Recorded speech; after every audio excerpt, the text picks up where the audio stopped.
Yo, what's up? This is Jay Dennis, and we're back with another video. And gonna do something a little different today, where I'm gonna rank an entire song collection from an artist. So it's not just a discography.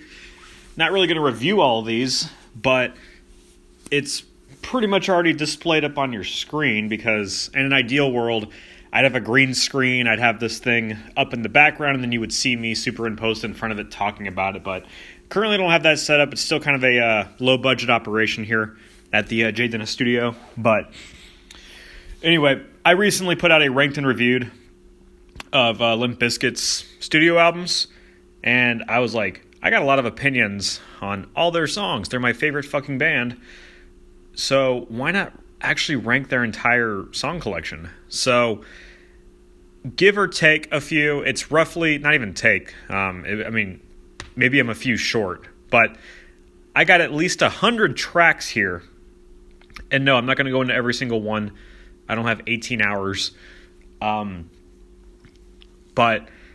we have their studio albums, we have, their greatest hits, and then of course I have a bunch of B-sides, unreleased material, bonus tracks, stuff like that. So I went through, rated every single song, gave it a score, and put it in the most close order I could get. This is not a definitive list, but it is very close. And because it's roughly 100 songs, again, I might be a few short, but I probably got almost all of them here.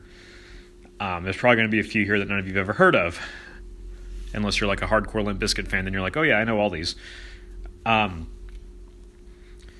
Because it's 100, I obviously broke it down into five, not categories, 5 columns of 20.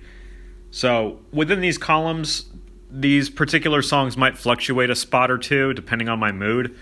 But I would say definitively that like those bottom 20 are probably, and it's from left to right, worst to best. Bottom column is probably always going to be their worst songs, and then the top 20 are always going to be their top 20, and then everything in the middle, pretty solid. But I've color-coded it. As you can see on the far right, I put $3 Bill Y'all in pink, Significant Other in blue, Chocolate Starfish in red, Results May Vary in green, Unquestionable Truth Part 1 in that weird, I don't know, brownish pink color, I guess, Golden Cobra in yellow, and then anything that doesn't have a color is kind of just either unreleased, bonus track, B-side, whatever.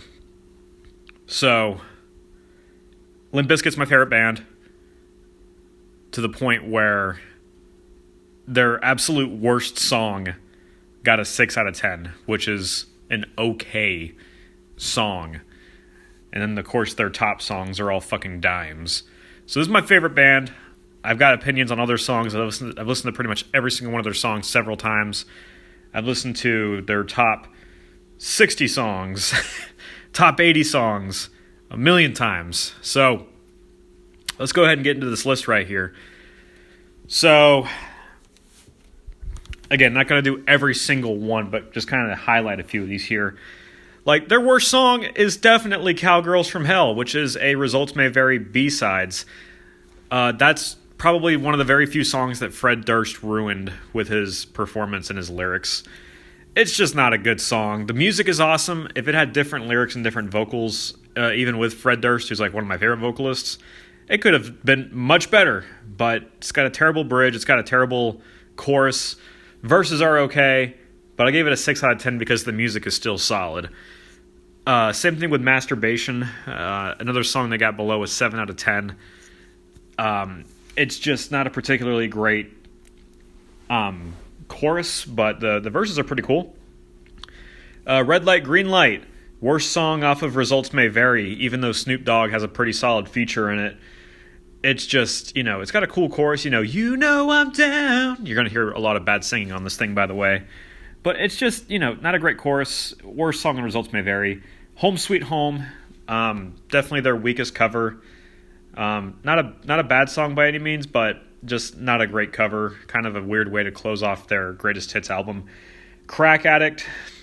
If you look at a B-sides collection called Smelly Beaver, this is the song that opens it. It's also featured on the WWE game. It's got a weird opening track. Like, you see, one for the money, two. I'm not a big fan of it. But, it's kind of just a very generic, like, Limp Bizkit song with, like, kind of like a hard-hitting chorus, but just not their highest energy. Not their best song, but I can see how people who played that game back in the day would like a song like this. I think it's an okay song. Thieves is definitely a live track. It's their Ministry cover. It's definitely a live song. It's not really enjoyable to listen to as a song by itself. You could really only enjoy it as a live song. It's not bad. It's just really not that memorable. It's really repetitive. It's longer than it should be.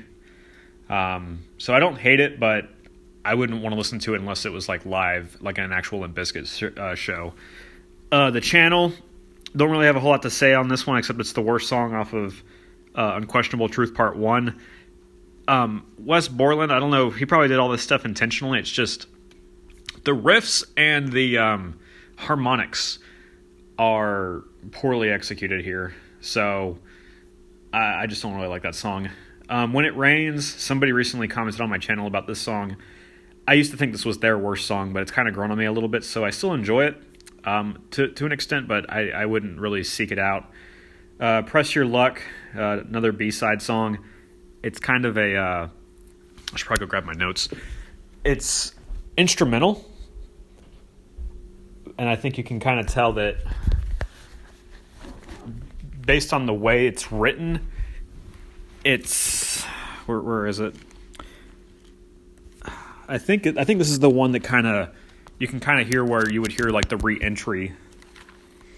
All around the world, you know me, kind of stuff. Anyway, Armpit. That's actually an old song, but I'm looking at the B-side demo. Armpit's one of the first demos they ever did, but I'm looking at the official early 2000s version. It's catchy. It's got a cool bridge, but it's just kind of a goofy, not really serious song. Not really a big fan of it. Lights, the other song they did on Cash Money Records when they were signed under Lil Wayne's thing. It's not a bad song, but it's just not one of my favorites. They kind of got a little different. It's got a good solo, but it's just I'm glad they didn't fully go in this direction, and I'm kind of glad that the whole Cash Money thing was just a flash in the pan. I wish they could have done more and that they put out new music already, but we'll see. Endless Slaughter is a weird mishmash of it's like a 3-part song with a solid riff, a cool middle ambient part with a weird closing part. Came out in 2014 as like some Stampede of the Disco Elephants thing, but it's just not a cohesive song. But it's got its moments. Like I like the chorus. Until the End. It's got those cool alternative verses. Los Angeles is kind of the worst bonus track off of Golden Cobra, but it's still catchy. Kind of makes you want to party in LA. Everything. Who would think a $3 Bill Y'all album or song would be this low? It's a 16-minute instrumental that closes off the album. I get how for the purpose of the album why it's there. It's just, as a song and, it's just this low for objective reasons, not because I think it sucks. It's just a 16-minute instrumental song that's all ambient and atmospheric, so whatever. The Key, this is where the songs start to get like higher than an 8 out of 10. Same thing with Everything in Los Angeles. The Key is just a cool little transition track on Unquestionable Truth. Fool's Game is the rough draft version of Underneath the Gun. Pretty cool, but not as good as Underneath the Gun. Phenomenon has a cool chorus, but definitely one of the weaker tracks off of Results May Vary.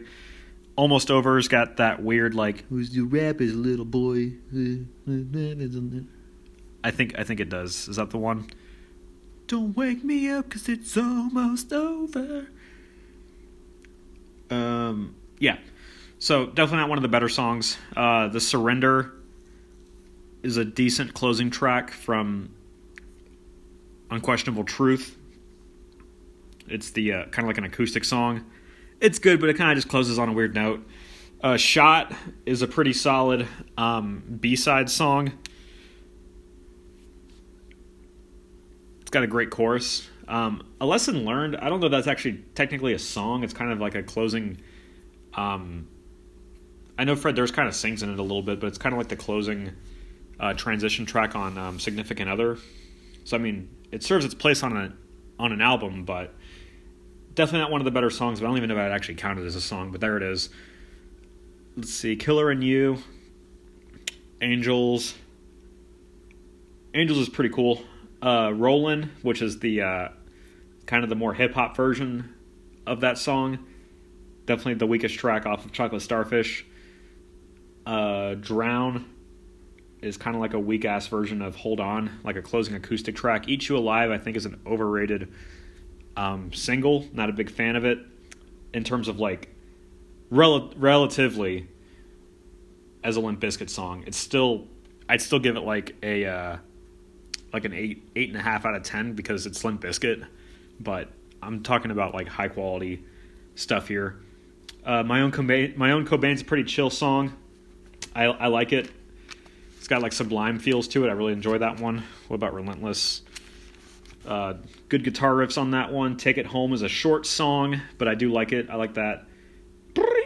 Whatever you call that, little arpeggios on the piano. I enjoy it.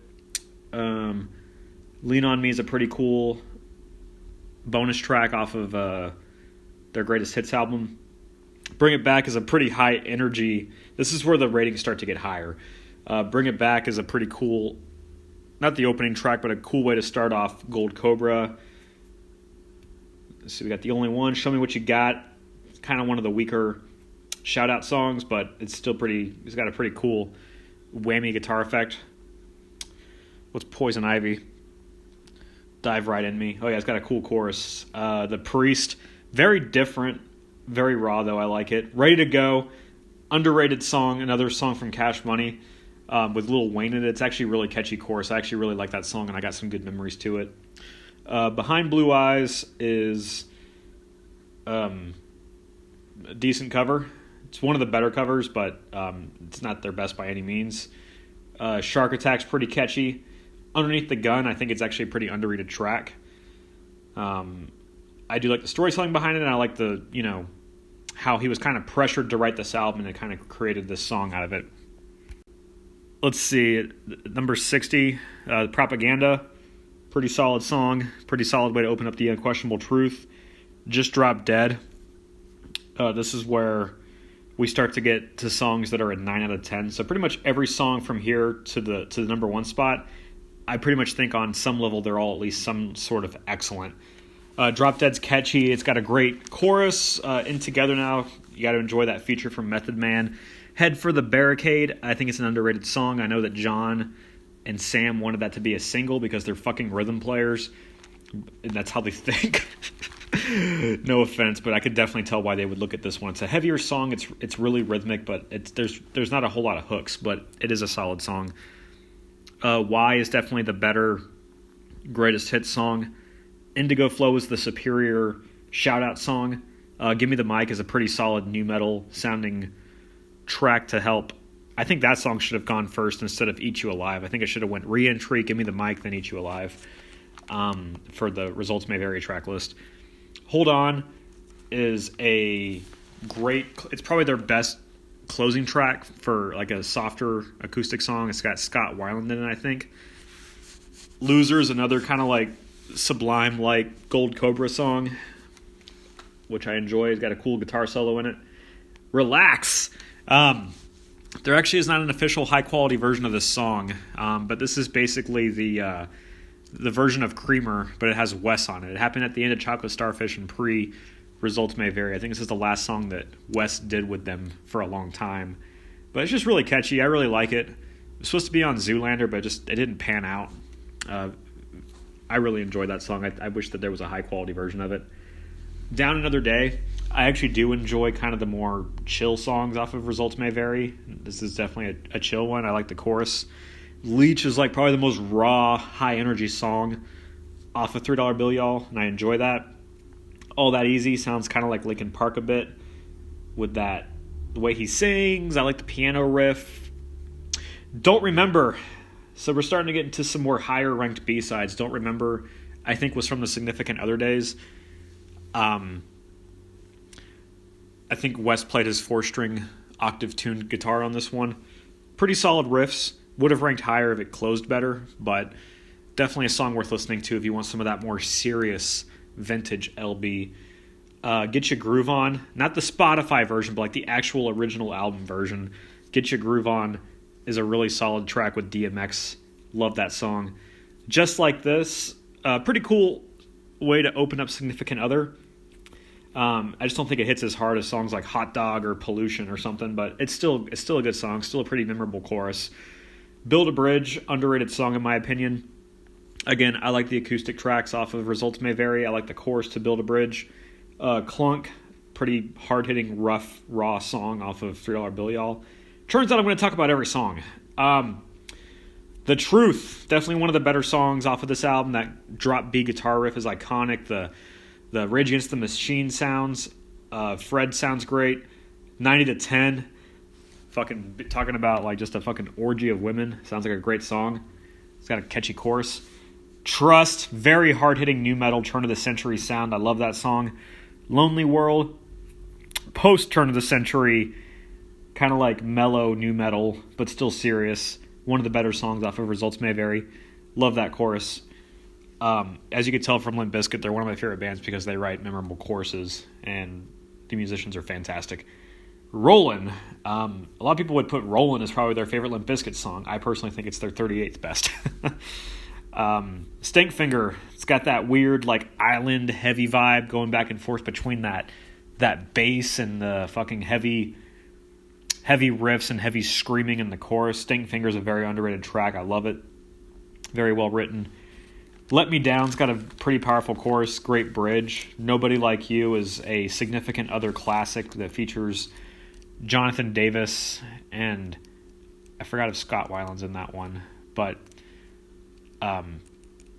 definitely a solid 1999 new metal staple right there. Auto Tunage and Why Try. Gold Cobra, you're going to notice a chunk of Gold Cobra songs on this column. It's just a very consistent album. Their comeback album with that was very solid, so Auto Tunage, I don't care if it's auto-tuned. I think it's a cool gimmick that makes it sound unique and sound cool. And that opening riff, John Otto, break it on down. Like, you cannot fuck with that intro. Why Try? Really enjoy that chorus. Once again, enjoy the chorus. Very well-written riff. Let It Go, obviously their best B-side song in my opinion. Very powerful riffs. Very powerful bridge. Fred Durst sounds great singing on this song. The Story, another octave-tuned song like Nookie or Full Nelson. I think The Story is the best song off of Unquestionable Truth Part 1's The E-True Hollywood Story. It's just very catchy. I love it. Back Porch, super underrated bonus track off of Gold Cobra. I love that looped guitar effect. Get a Life. The first time I ever heard the song, I lost my shit. Hearing Fred scream like that in the chorus.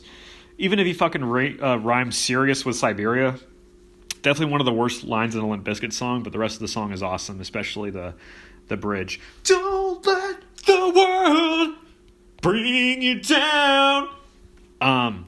Douchebag. Fun pre-chorus. I love it. Fun song. I've listened to it in the car with some people and we fucked shit up. It was fun. We didn't commit any crimes, don't worry.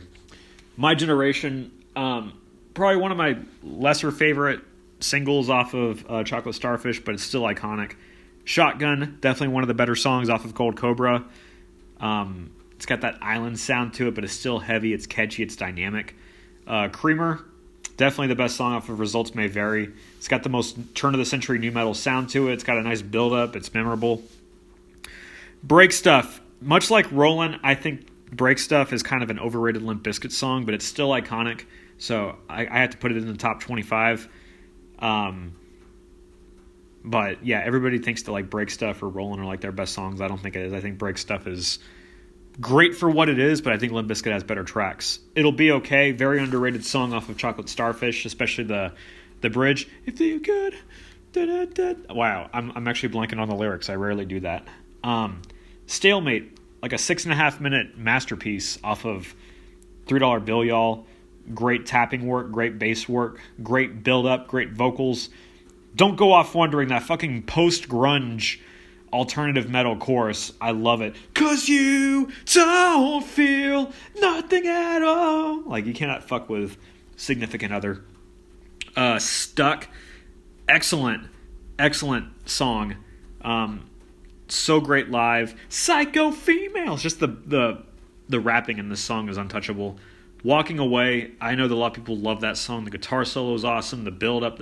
Fred Durst's actual singing on the song is very well executed too. Definitely one of the best songs off of Golden Cobra. Take a look around. A Limp Bizkit staple on the live set. Solid song. Gold Cobra, the title track, best song on the album in my opinion.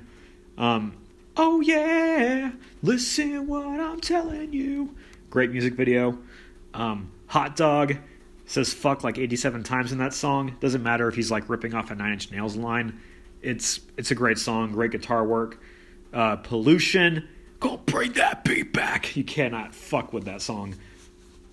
The verse, the most 90s sounding stuff I've ever heard. Counterfeit, other iconic song, iconic 90s music video. My Way and Boiler, you just cannot fuck with these, in my opinion, the better singles off of this album. My Way and Boiler's definitely the best one. I've heard people that shit on Limp Bizkit say that Boiler's still a solid song. With or without Fred Durst vocals, I like it all the way. Rearranged, another fantastic single. Guitar tapping, the bass, just think about it. I'm Broke, very underrated Significant Other track. You said you'd pay me back if I'm broke, give I'm back. You deserve a smack if we're slacking. I love that part. Full Nelson, down, burn this motherfucker down. I can't do it right now, but that part alone elevates it. No Sex, just that late 90s alternative metal sound. The grungy voice he does when he tries to sound like Kurt Cobain. I love No Sex. 1999, let's make something out of it. The intro riff, the most new metal sounding shit of all time. The guitar riff with the record scratching. If you just want pure new metal, listen to 1999. Same thing with Living It Up. That delayed guitar loop. Wes Borland's guitar work is untouchable during this era. Much like Full Nelson, just a pretty solid build up throughout, heaviness. Faith, that's just a classic, dude. You can't fuck with Faith. I love that song. The One, definitely one of my all-time favorite Limp Bizkit songs. These are like getting to like the perfect 10 out of 10 songs right here. The One was one of my wedding songs. I had this song played at my wedding. Got a lot. My wife and I listened to it on our first date. I think it's an extremely underrated Limp Bizkit song, and I love the final chorus. And I believe that you and me, we could be so... Like, just that final, like, power. Nobody Loves Me. I loved it enough to cover it. Raptor Riot, check it out. Raptor Riot, Nobody Loves Me, Limp Bizkit cover. I love that song so much. You're so perfect. Yeah, you're so perfect. Like, you just cannot fuck with the build-up, the anger, the raw aggression of $3 Bill, y'all. Nookie, iconic, 1999, classic. The music video, everything about Nookie. I think that's easily Limp Bizkit's best single, no question. And then, of course, my favorite Limp Bizkit song of all time is Sour, which is technically a $3 Bill, y'all, single, but it didn't make it to the greatest hits. It's got a music video. I just think it's the most 90s sounding song of all time. Not let alone Limp Bizkit, but just of all time. The song Sour is extremely underrated, and again, I think even for people that don't like Limp Bizkit, I think you could find some sort of appreciation in that song, just in how the music is written, how Fred Durst layers the rapping on top of it and sings that chorus, there's no one to blame but you. So that was really fast. I actually ended up touching on pretty much every single song. Let me know what you guys think. What are your favorite Limp Bizkit songs? Did I miss any? If I did, it was not intentional. But if I missed one, let me know. I might know what you're talking about. If not, I'll try to find the song and let you know where I would rank it. At this point, I doubt any missed song would crack the top 40. But I'm always happy to hear a new Limp Bizkit, especially if it's a fucking new album. Anyway, I'm Jay Dennis. Thank you for listening. Again, comment your thoughts, opinions, favorite songs, least favorite songs, what you agree with, blah, blah, blah. And make sure you check out my ranked and reviewed series. I just recently did Limp Bizkit, and that's an actual video. This was just a quick audio visual. Yeah. All right, guys. Peace!